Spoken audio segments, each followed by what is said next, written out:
Bonjour mesdames et messieurs. Donc on va contracter de 25 à 15 minutes. Il y a certains slides que je ne vous commenterai pas évidemment. Donc je vous parle des renouvelables et de l'intermittence et le stockage comme soutien. Je vais passer sur toute l'introduction. Je focaliserai sur la problématique du photovoltaïque à plusieurs échelles, le stockage comme solution. Je parlerai très brièvement de l'habitat solaire et des grandes centrales, et puis donc des questions principales pour l'utilisation du stockage. On a eu toute une introduction à l'évolution des réseaux, la difficulté avec les renouvelables qui sont non prévisibles, non contrôlables et intermittents, que certains appellent fatales, ça me fait toujours un petit peu mal de dire ça, du développement des véhicules électriques et des nouveaux usages, donc de l'augmentation de la consommation et puis de la dérégulation qui donc apporte des degrés quand même de complexité un peu plus importants que ce qu'on avait auparavant. Donc l'intermittence du PV, donc Madame Bellon avait mis quelques illustrations. Là, on a un cas sur Mayotte où on voit ici les chutes de puissance par rapport au nominal et le nombre d'événements. Et vous voyez qu'effectivement, en moins d'une minute, ça c'est sur un pas de temps d'une minute, on peut avoir jusqu'à une vingtaine d'événements par an où la puissance sur une centrale donnée chute de 70% en une minute. Donc c'est vraiment des variations drastiques potentiellement, mais plus la centrale est petite, plus les variations sont importantes. Les facteurs d'échelle vont diminuer ces fluctuations-là. Toutefois, elles sont effectivement présentes. Donc, sur quoi on va pouvoir agir pour résoudre ces problèmes? Il y a la consommation, il y a la production et comme ultime recours, il y a le stockage.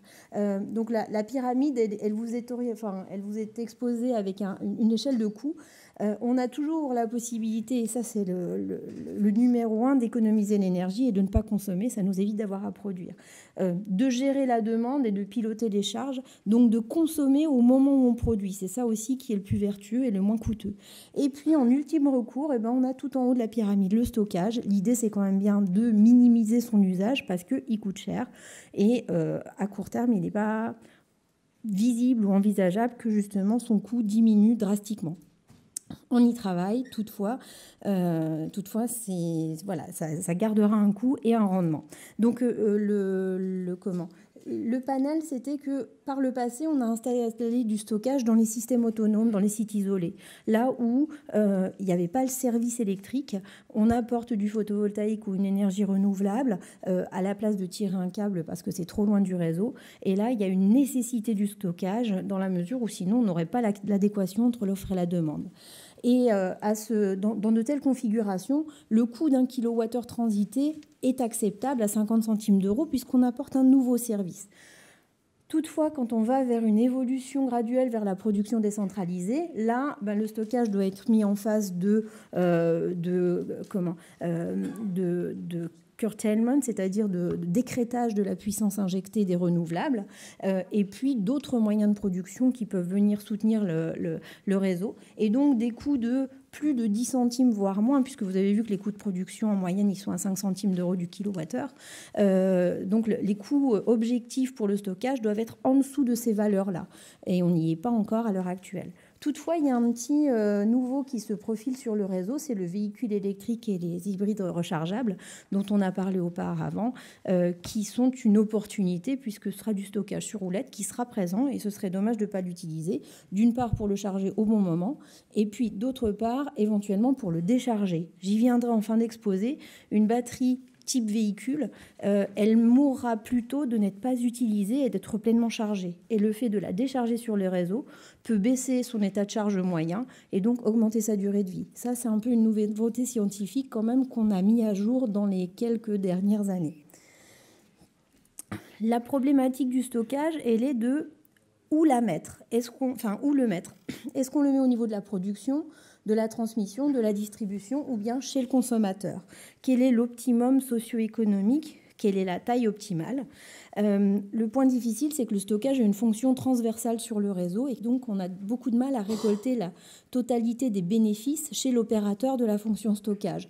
S'il y a 1000 personnes chez les consommateurs qui installent un stockage qui vont permettre de délester un poste de transformation, ce sera difficile de les rétribuer pour ce non-investissement réalisé.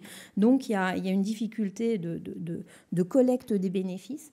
Et il y a aussi une difficulté du fait que l'optimum de taille de localisation varie avec le cadre réglementaire qui est en fluctuation constante à l'heure actuelle. Donc le business model du stockage est assez confus et en cours de définition, on va dire. Et donc j'en viens à la problématique du stockage, du PV, et donc comment le stockage peut venir en support du photovoltaïque. Donc au niveau du client final, l'idée c'est quoi? C'est je produis mon électricité, c'est l'électricité, est-ce que ça peut pas être comme les carottes, produit local, consommé local? Et puis au niveau du réseau de distribution et du transport, c'est toujours la problématique d'accueillir un maximum de photovoltaïque tout en assurant le maintien de la production, de l'approvisionnement, et puis en assurant l'équilibre production-consommation.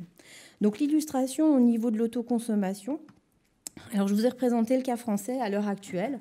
J'achète 12 centimes d'euros, je revends 37 centimes d'euros. Ça n'a pas de sens économique d'autoconsommer. Je perds 25 centimes d'euros à chaque fois que je ne réinjecte pas un kilowattheure sur le réseau. Toutefois, le cas allemand commence à être différent dans la mesure où j'achète 22 à 25 centimes d'euros et je revends une quinzaine de centimes d'euros le photovoltaïque que j'ai produit. Donc là, il n'y a plus personne qui se raccorde autrement qu'en autoconsommation. Donc ça, c'est le schéma de l'autoconsommation. Donc il y a des produits qui maintenant apparaissent sur le marché pour augmenter ces seuils d'autoconsommation parce que l'autoconsommation naturelle, je vous le montre ici, elle est relativement limitée. Ça, c'est en fait une mesure qui est faite sur 98 maisons en France, la consommation de 98 foyers. Et pour ces foyers-là, on imagine qu'ils sont tous en Corse, pour faire simple, et qu'ils ont 3 kW crête de photovoltaïque sur le toit. Donc, ils produisent 4,2 MWh, ce qui est à peu près la consommation d'une maison moyenne française qui ne se chauffe pas à l'électricité, une maison, un foyer conventionnel de 4 personnes. Et donc, ce qu'on voit, c'est que tous ces consommateurs-là, s'ils avaient ces 3 kW crête sur leur toit en Corse, ils autoconsommeraient pour les plus faibles consommateurs seulement une dizaine de % de leur énergie.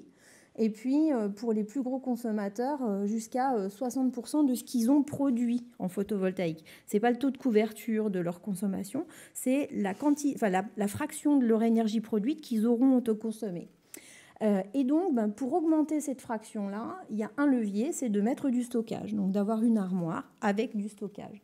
Et donc, on voit que pour les gens dont la production est équilibrée avec la consommation annuelle, le fait de mettre 6 kWh de batterie, ça va augmenter, ça va doubler leur autoconsommation. Donc, le stockage limité, 6 kWh, vous voyez, c'est un quart de ce qu'on peut avoir dans un véhicule électrique. Ça fait quand même une assez petite batterie. Avec une batterie de cette taille-là, on arrive à 65%, à 70% d'autonomie énergétique. Donc ça, c'est le cas de l'autoconsommation. Pour ce qui est des grandes centrales photovoltaïques, on a la problématique que la ressource solaire, c'est ça. Donc elle est variable, peu prévisible et peu contrôlable. Et donc la question, c'est comment l'intégrer à grande échelle dans les réseaux. Donc les deux leviers, c'est de limiter la variabilité et puis d'améliorer la prédictibilité. Alors pour la prédictibilité, ça veut dire que dans un appel d'offres de la Creux, on a demandé aux producteurs d'annoncer 24 heures à l'avance ce qu'ils pensaient produire. Donc là, il faut des prévisions météo, des modèles de centrales photovoltaïques, des modèles qui font de l'auto-apprentissage au niveau des ombrages, etc., qui donnent la prédiction la plus correcte possible. C'est ce qu'on a aussi au niveau de l'éolien. Et puis le deuxième levier, c'est donc d'imposer un gabarit d'injection qui soit plus faible que la puissance nominale, et puis avec des rampes de montée et de descente qui sont imposées. Donc, on a vraiment baissé la variabilité. Et donc, pour répondre à cet appel d'offres de la Creux, il fallait absolument coupler du photovoltaïque avec du stockage. Donc, nous, on a beaucoup travaillé sur la simulation et le dimensionnement quelle taille de stockage mettre avec ces centrales photovoltaïques. Donc, a posteriori, on voit les pénalités payées pour pouvoir refaire des calculs économiques sur le dimensionnement optimal et l'impact des incertitudes techniques sur un plan économique. Donc on voit des taux de rentabilité interne qui progressent avec le dimensionnement et un dimensionnement optimal aux alentours de 600 kWh par mégawatt crête installé. Donc ça, c'est les travaux à mener pour un développeur de projet. Et puis, donc, ça, on le valide sur nos plateformes expérimentales.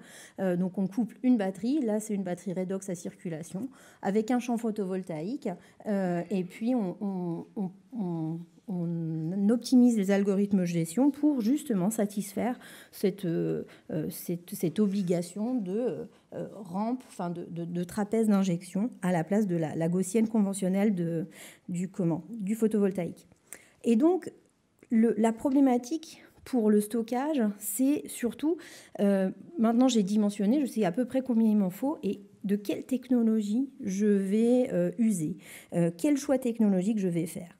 En effet, au niveau du stockage, le panel des technologies, alors je vous parle surtout du stockage électrochimique parce que c'est ce que je maîtrise le mieux, mais le panel des technologies, ne serait-ce qu'au niveau de l'électrochimie, est assez large. Vous pouvez avoir des batteries au plomb, des batteries NiMH, nickel-cadmium de grosses dimensions, le nickel-cadmium étant banni sur les petites, redox à circulation, qui est un type de pile à combustible, on va dire, c'est-à-dire qu'on peut décorréler la puissance et l'énergie. La réaction, elle a lieu dans un réacteur et l'énergie, c'est la taille des réservoirs. Des batteries haute température, que ce soit sodium-soufre, sodium chlorure de nickel. Et donc, chacune des technologies va avoir des caractéristiques différentes. Au niveau du temps de réponse, du ratio entre la puissance et l'énergie stockée, au niveau de la sensibilité à la profondeur de décharge, est-ce que j'aime ou j'aime pas être cyclé? Chaque technologie est radicalement différente. Au niveau de la durée de vie et bien sûr au niveau du coût, que ce soit le coût d'investissement et le coût d'exploitation. Donc il y a un très fort enjeu sur quelle technologie choisir, comment la dimensionner, au-delà du fait que auparavant je vous ai montré qu'il y a un enjeu au niveau de où la mettre dans le réseau. Une fois qu'on a choisi ça, il faut trouver la bonne technologie. Et donc, la technologie qui, à l'heure actuelle, fait le plus parler d'elle, c'est bien la technologie lithium-ion. Donc, j'ai choisi de vous donner un exemple sur cette technologie-là, qui a été développée au début des années 70 et commercialisée au début des années 80. À l'époque, c'était la batterie lithium-métal, c'est-à-dire du lithium sur la négative et puis des oxydes lithiés sur la positive. Et puis, depuis les années 90, on a deux voies qui sont poursuivies par l'industrie. Les batteries lithium-ion, c'est la majorité de toutes les batteries lithium-ion que vous rencontrez dans vos téléphones portables, dans toutes vos applications nomades. Mais maintenant, on les fait en gros et elles peuvent être... c'est ce qu'il y a dans les véhicules électriques en particulier ou l'hybride rechargeable de Toyota. Et puis, les batteries lithium-métal-polymère, ça, c'est la voie suivie par M. Bolloré, la société Batcap. Donc, ce qu'il y a dans la Blue Car que vous pouvez conduire en région parisienne. Et donc ces batteries, en fait, lithium-ion, il y en a plein de différentes en fonction du matériau qu'on utilise sur l'électrode positive. Alors maintenant, en fait, en électrochimie, on a fait simple. Dans les batteries, comme quand vous chargez ou vous déchargez le sens du courant s'inverse, vous avez la cathode qui devient anode. On ne veut plus complexifier. Du coup, maintenant, il y a une positive, une négative, et elle reste toujours de la même polarité. Ça simplifie quand même la façon de parler. Et donc, sur la négative, on a toujours du graphite ou du carbone, et sur la positive, des oxydes de métal lithié. Et il y a plein d'oxydes de métal différents qui peuvent venir au niveau de la positive, et chacun a un coût et surtout des comportements qui sont différents. Ce que je vous illustre ici au niveau des performances en vieillissement et en cyclage, ici on a testé 50 références de 40 fabricants différents en matière de batterie lithium-ion. Et en fait, pour chaque nouvelle batterie ou pour il faut faire des essais parce qu'on ne peut pas savoir en la regardant dans les yeux quelles sont ses performances. Et les essais sont de longue durée puisque si vous voulez une réponse sur leur durée de vie, il faut réaliser des essais sur 6 à 12 mois. Et là, donc, on a cyclé des différentes technologies et on voit que, au bout de 800 cycles, je charge en 1 heure, je décharge en 1 heure. c'est la signification de 1C, l'état de santé, il est plus que de 85% pour des technologies avec des oxydes de manganèse, de 90% pour du nickel, manganèse, cobalt, et puis de 95% pour des phosphates de fer, qui sont la technologie à moins forte densité énergétique, mais avec un avantage au niveau de la sécurité, puis au niveau du coût. De la même façon, le deuxième mode de vieillissement d'une batterie, c'est le vieillissement calendaire. C'est-à-dire, je suis dans un état donné et j'attends. Et là, on a fait des essais en calendaire à 60%, à 60 degrés et à 100% d'état de charge. Et alors, un point très intéressant, c'est que vous voyez, ces batteries qui sont complètement chargées et qui sont mises à 60 degrés, ça représente plus ou moins le véhicule électrique que vous avez garé en plein soleil et qui est connecté à la borne. Il faut savoir qu'un véhicule, 95% du temps, il ne roule pas. 95% du temps, il va être connecté à la borne. Comme en plus, on n'utilise qu'une fraction de l'autonomie, en 2-3 heures, on est rechargé. Et le reste du temps, je suis à 100% d'état de charge. Et donc, si vous êtes là en plein soleil et en Arizona, que se passe-t-il? Si vous avez utilisé des oxydes de manganèse, eh bien, vous avez perdu 40% de votre autonomie. Si vous avez utilisé des nickel, manganèse, cobalt, ce sera moins grave. Des phosphates de fer sera encore moins grave. Et une électrode de nickel, cobalt, aluminium, là, vous aurez une bonne longévité. Donc, c'est pour vous montrer en fait l'enjeu du choix de la technologie, sachant que, par exemple, dans le véhicule électrique, il nous faut 25 kWh et que le prix plancher qui sera atteint par les batteries lithium-ion, c'est 250 € du kilowattheure. Donc même à la fin de l'industrialisation du lithium-ion, on sera à 7500 € par batterie de véhicule électrique. Par conséquent, l'enjeu est énorme, c'est plus de la moitié, voire les 2/3 du prix du véhicule. Donc l'enjeu sur la connaissance de la chimie qu'on va choisir est primordial pour le TCO, le Total Cost of Ownership, le coût d'exploitation. Voilà, et donc dernière illustration, ça c'est les résultats de simulations suivies, qui viennent de mesures réalisées de comment va vieillir une batterie lithium-ion si je la mets en Arizona et que dans un cas, je la mets à 100% d'état de charge, dans l'autre cas, je la mets à 80% d'état de charge, et dans le troisième cas, j'écrète les températures au-delà de 30 degrés. Et ce que vous voyez, c'est que si j'ai rien fait du tout, que je laisse cette batterie en vieillissement calendaire, chaque fois que je reviens, je me connecte, et au bout de 5 ans, j'aurais perdu une dizaine de pourcents de la capacité. Si en revanche, là, j'écrète juste les températures les plus élevées, j'aurais perdu seulement 5% de la capacité. Si pour le coup, je n'écrète pas les températures, mais je ne charge jamais à plus de 80%, là, j'aurais perdu seulement 3% de la capacité ou 4% de la capacité et 3% en cas de j'écrète et je ne charge pas complètement. Le message que je vais vous faire passer ici, c'est une batterie, elle ne meurt pas, elle est assassinée. C'est-à-dire que c'est vraiment la façon dont vous l'utilisez qui conditionne sa durée de vie. Et donc un énorme enjeu pour le stockage, au-delà de est-ce qu'on en met, est-ce qu'on n'en met pas, c'est comment est-ce qu'il est utilisé. Et là, ça veut plus ou moins dire que, somme toute, à cycler la batterie et à faire, par exemple, du véhicule bidirectionnel qui peut réinjecter sur le réseau un peu le soir avant d'être rechargé en fin de nuit, c'est bon pour la batterie et c'est bon pour le réseau. Donc, il y a vraiment un gain à avoir à gérer correctement la technologie utilisée. Donc en conclusion, Bernard, j'espère que j'ai tenu le délai. Le stockage va permettre l'intégration plus massive des ENR dans les réseaux et l'effet collatéral aussi, le développement de véhicules électriques. Et puis l'un va aider l'autre parce que ça va permettre les réductions de coûts.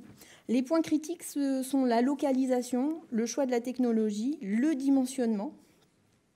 Un point difficile, c'est que les modèles d'affaires sont actuellement en pleine mutation. Donc il y a quelques modèles d'affaires qui émergent par à-coup, mais on n'est pas sur un développement coordonné, on va dire. Toutefois, l'intérêt explose et chacun sent qu'il va y avoir des opportunités. Juste, c'est difficile de les saisir pour l'instant. Et dernier message dont je pense que vous l'avez compris, la gestion du moyen de stockage est primordiale pour maximiser sa durée de vie. Voilà, une bonne batterie sera mauvaise si vous l'utilisez mal. Et ça, c'est un point difficile et il faut gagner en compétences et en connaissances sur chaque technologie pour pouvoir l'exploiter correctement. Voilà pour le stockage. Je passe le dernier slide.